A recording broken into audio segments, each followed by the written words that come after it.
Part 1. You will hear part of a lecture about studying history. First, you have some time to look at questions 1 to 3.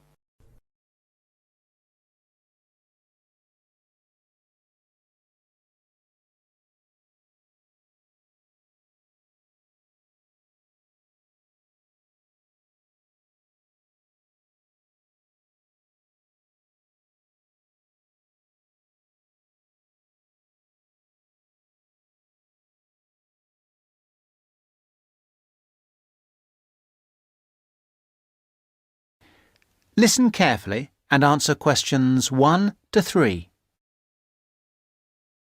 Good morning, everybody. I'd like to begin this term's lectures with a discussion of the various sub-disciplines in history. Before I do that, though, can I refer you to the handout you picked up on the way in? It deals with two general topics. The first is, why study history? And the second is, what is history? Neither of these questions has an easy answer. In fact, people have been asking these questions for as long as history has been studied. However, as you are mostly new students to this subject, and we have some students of economics with us also, I feel you should have some background to these basic questions. Anyway, it's all in the handout. I might add that, for me personally, the most important reason for studying history is that I find it exciting. Our ancestors can remain, if we want them to, a mystery, a closed book, a blackness that we never see into, or we can come to know what motivated them and discover how that led to the world we live in today.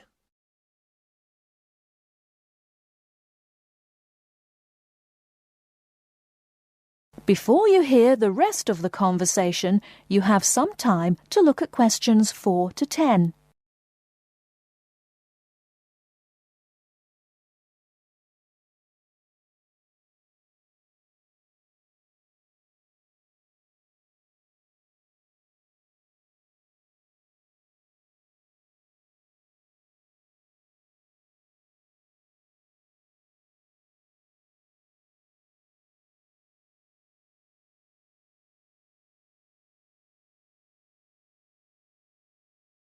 Now listen and answer questions 4 to 10.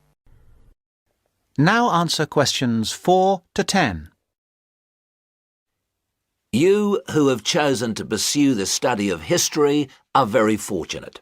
This is a time when we can talk not just about history, but histories.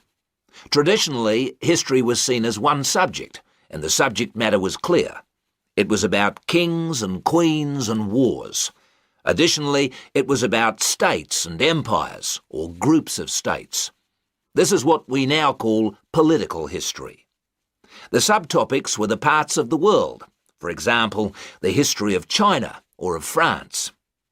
History has moved on somewhat, and we can learn a lot about current views of history by looking at the proposed lecture topics in our leading universities.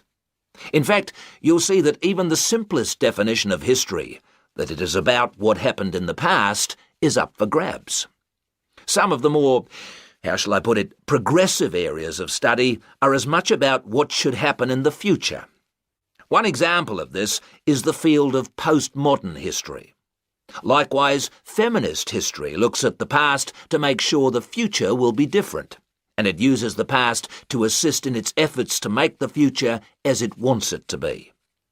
Somewhere in the middle of these two extremes lie a range of areas of study which have developed over the modern period, replacing the traditional idea of political history. These are by now mostly well established. You can study social history or economic history. Social history asks about the ordinary people and their lives, not just their daily lives, but their contribution to changes in our society. Ordinary people have desires and wishes which they try to put into effect, and this has a massive effect on social development which was not fully understood in the traditional study of history. By the way, one area of traditional history which I forgot to mention, but which has had a resurgence of interest in recent years, is the area of military history. This was, of course, of great practical use in more violent times, and unfortunately has become of increasing use and interest, academically and practically, in our own times.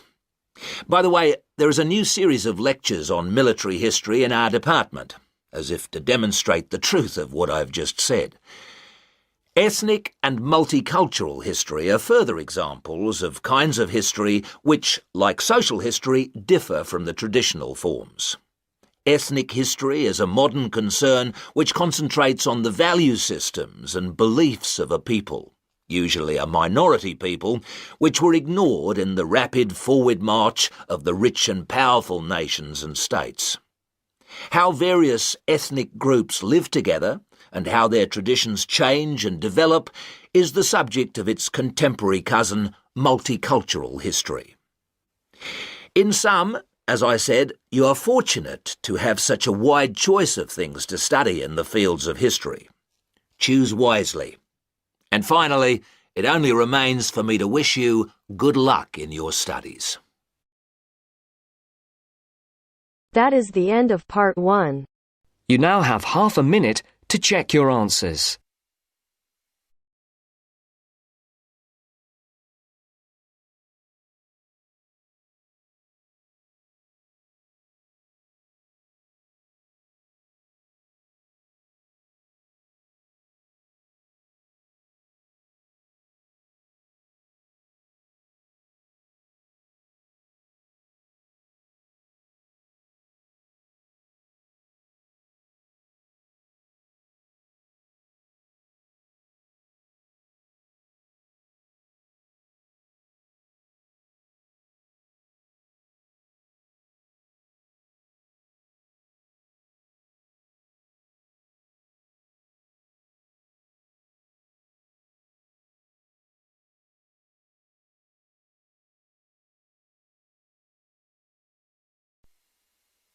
Now turns to part 2. Part 2. You will hear a podcast on Canberra's theme park. Now you have some time to look at questions 11 to 16.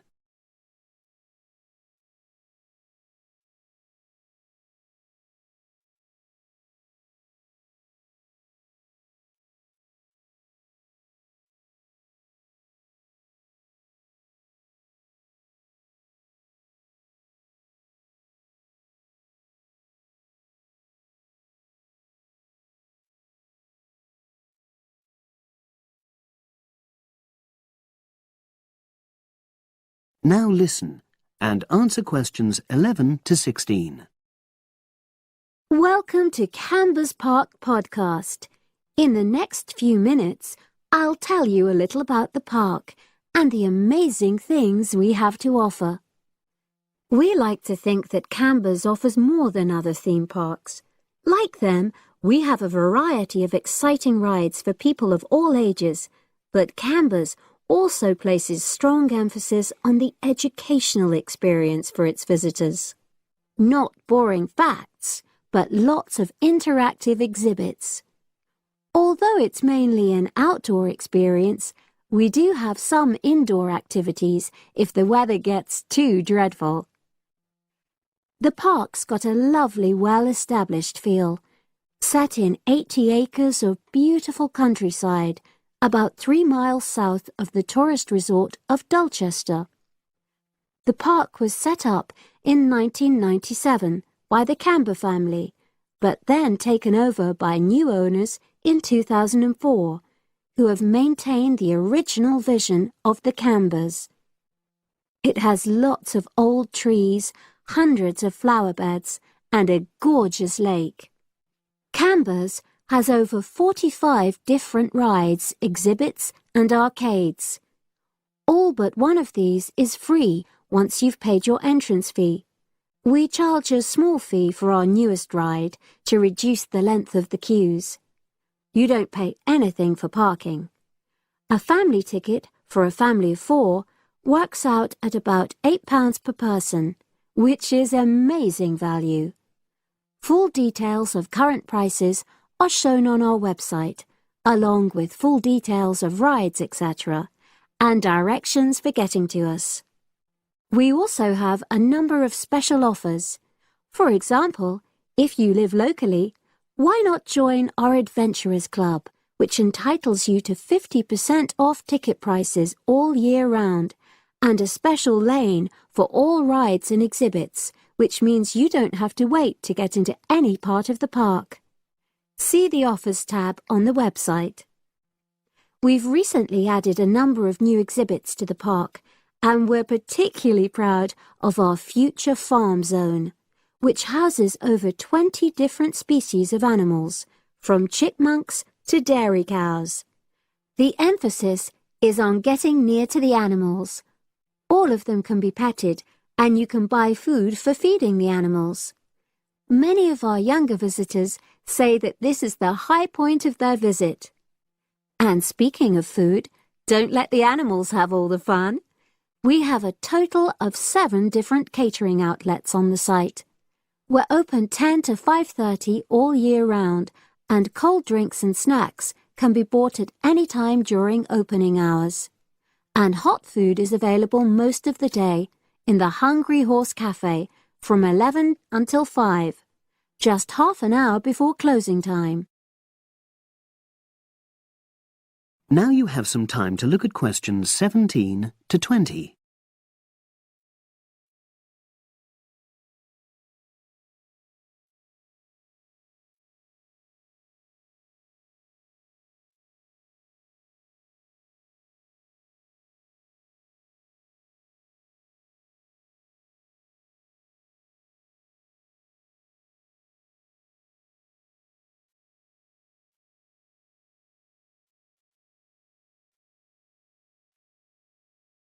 Now listen and answer questions 17 to 20.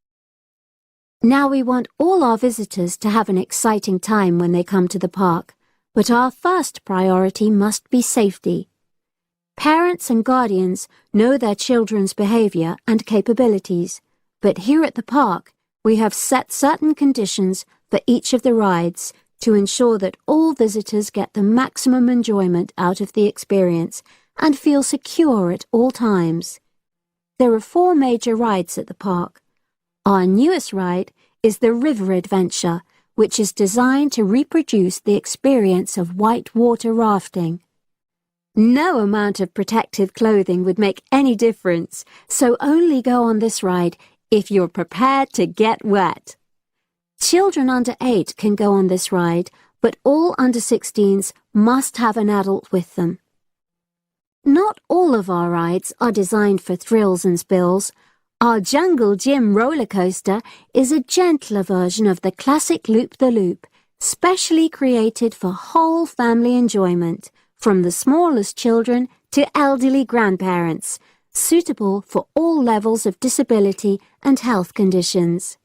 Carriages have comfortable seating for up to 8 people with safety belts for each passenger, which must be worn at all times. Sit back and enjoy the scenery. One of the best established and most popular of Canberra's rides is the massive swoop slide. Whiz down the polished vertical slide 9 meters in height and scream to your heart's content. There are no age or height restrictions. Be careful though, you must have on long trousers so you won't get any speed burns. And then there's the famous Zip Go-Kart Stadium with 16 karts, 8 for single drivers and 8 for kids preferring to ride along with mum, dad or carer. Take part in high-speed races in our specially designed Formula 1 style karts, but no bumping other karts, please. All riders must be above 1.2 meters because they have to be able to reach the pedals, even in the shared karts. Full details of all safety features are available on our website at www.camberspark.com. So come and make a day of it at Canberra's theme park. That is the end of part 2. You now have half a minute to check your answers.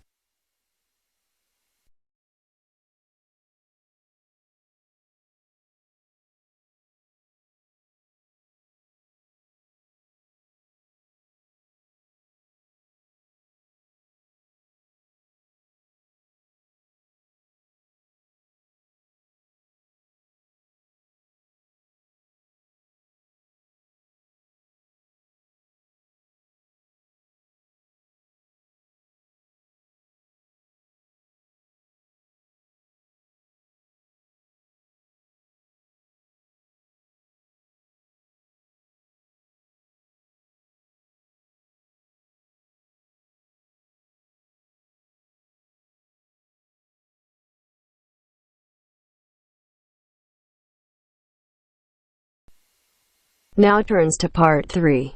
Part 3. You will hear a conversation between a student, Dave, and his tutor about a project that Dave has done about work placements. First, you have some time to look at questions 21 to 25.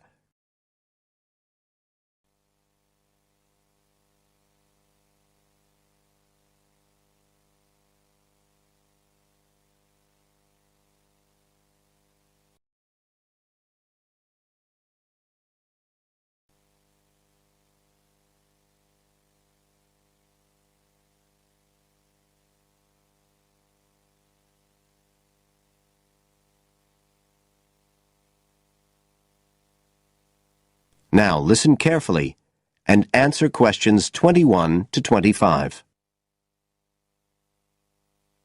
Good afternoon, Dave. Come on in and take a seat. Hi, Dr. Green. Thanks. Oh, hang on a minute. I'll just find the first draft of your project paper and we can have a look at it together. Now, yours is the one on work placement, isn't it? Yeah, that's right.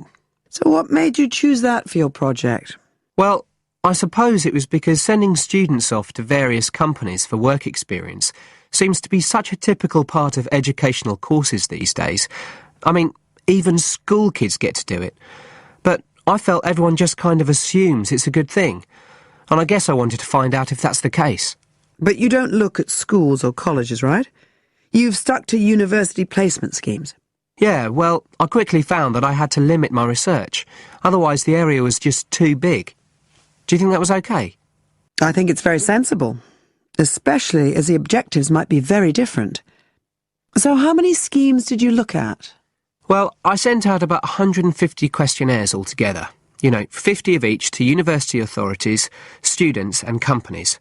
And I got responses from 15 educational institutions and 30 students in 11 individual companies. Great. That sounds like a good sample. And who did you send your company questionnaires to? Well, the idea was to have them done by the students' line managers. But sometimes they were filled in by the human resources manager or even the owner of the company. Right. I didn't find a full list anywhere, so I think it's very important to provide that, really. You can put it as an appendix at the back. Right. I've got a record of all the respondents, so that'll be easy. I hope other things were okay. I mean, I've already put such a lot of work into this project, identifying the companies and so on. Oh, I can tell. I think you've done a good job overall. You now have some time to look at questions 26 to 30.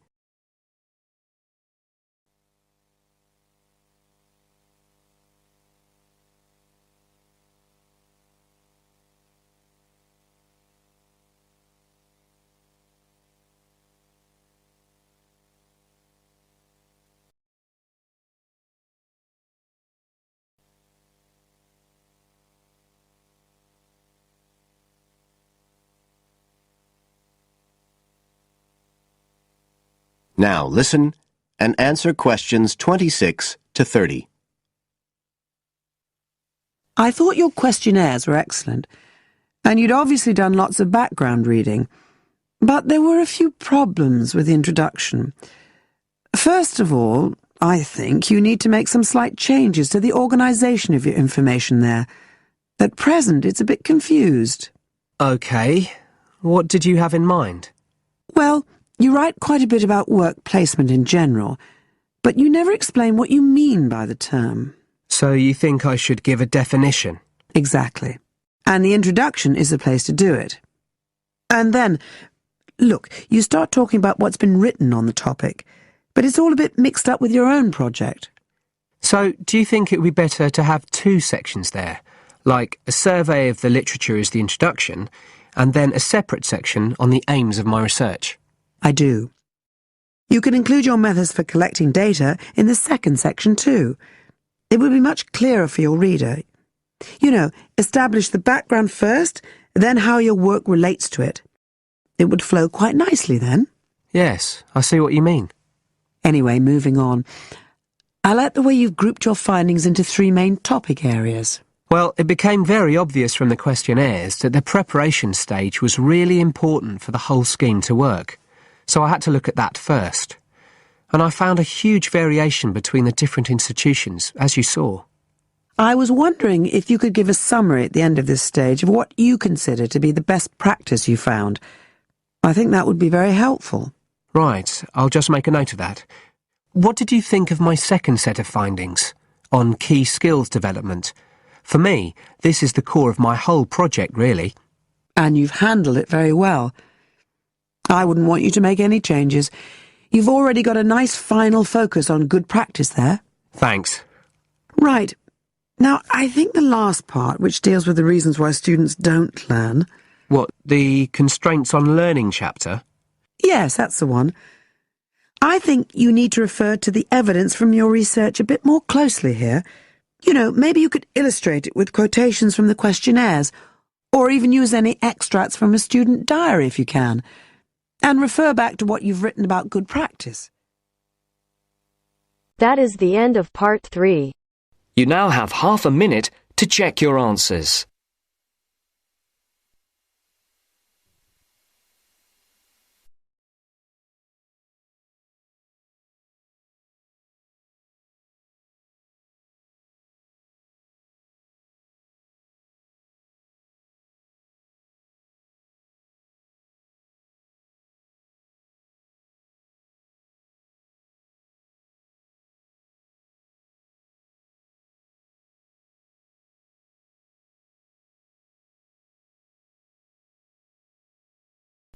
Now turns to part 4. Part 4. Complete the notes below. Use no more than 3 words for each answer. First, you have some time to look at questions 31 to 40.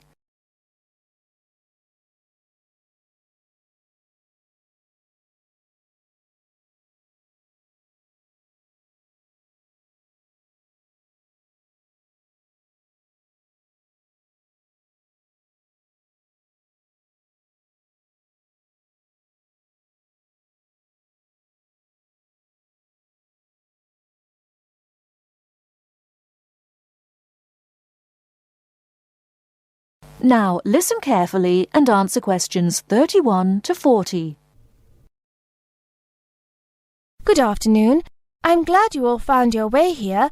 Now I'd like Dr. Wallace to introduce us to the Arboretum. Good afternoon. Although at first glance the Arboretum may look like a park, it is a research and teaching facility that also provides a place for people to develop a positive relationship with nature. When then University of Wisconsin-Madison purchased the land, mostly during the 1930s, much of it bore little resemblance to its pre-settlement state. Instead, it had been turned into cultivated fields and pastures that had fallen into disuse. The university's Arboretum committee decided, early on, to try to bring back the plants and animals that had lived on the land before its development. Though they may not have anticipated it at the time, the committee's foresight resulted in the Arboretum's ongoing status as a pioneer in the restoration and management of ecological communities. In focusing on the re-establishment of historic landscape, particularly those that predated large-scale human settlement, they introduced a whole new concept in ecology: ecological restoration.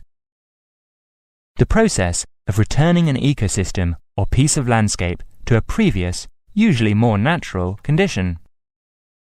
Madison was a fast-growing city in the 1920s.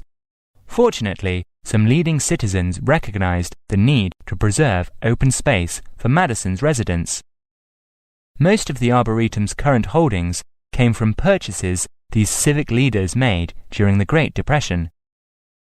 In addition to inexpensive land, the Depression brought a ready supply of hands to work it. Between 1935 and 1941, crews from the Civilian Conservation Corps were stationed at the Arboretum and provided most of the labor needed to begin establishing ecological communities within the Arboretum. Efforts to restore or create historic ecological communities have continued over the years, with the result that the Arboretum's collection of restored ecosystems is not only the oldest, but also the most extensive such collection. In addition to these native plant and animal communities, the Arboretum, like most arboreta, has traditional collections of labelled plants arranged in garden-like displays. These horticultural collections, featuring trees and shrubs of the world, are the state's largest woody plant collections. That is the end of part 4. You now have half a minute to check your answers.